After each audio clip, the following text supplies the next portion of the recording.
Bonjour, je vous propose aujourd'hui un Pessac léonien blanc en millésime 2014. Il s'agit du château Malartic-la-Gravière, un des crus classés du classement des années 50. Ce château est entre les mains de la famille Bonny depuis pas mal d'années. Le blanc représente une toute petite surface, 7 hectares, et comme la demande internationale sur ce genre de vin est soutenue, eh bien, les cours sont élevés. Il faut compter environ 50 € et encore dans les millésimes récents. 2014, je vous en ai parlé longuement en rouge. Les blancs sont bien réussis, mais avec des acidités souvent un peu élevées, des pH vers 3,10, 3,15 pour ceux qui ont fait un peu de chimie. En plus, dans cette région, il semble bien que désormais, ils aient laissé tomber la fermentation malolactique pour les blancs. Sans doute est-ce une des conséquences du réchauffement climatique, car les vins perdent de l'acidité et par conséquent, comme la fermentation malolactique la diminue encore, ils préfèrent la bloquer. L'encépagement, c'est 90% de Sauvignon et 10% de Sémillon. C'est des proportions qu'on retrouve assez souvent dans le secteur où le Sauvignon domine largement.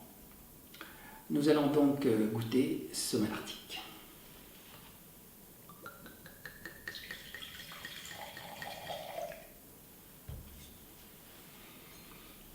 La robe est légèrement dorée, le vin a perdu tout reflet vert. Évidemment, là, il doit être assez proche de son apogée.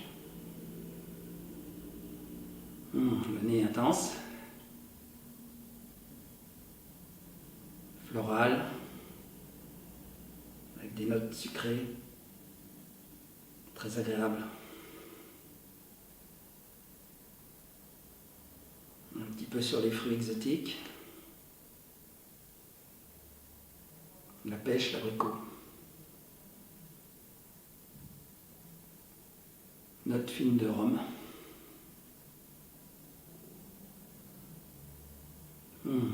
Très beau nez.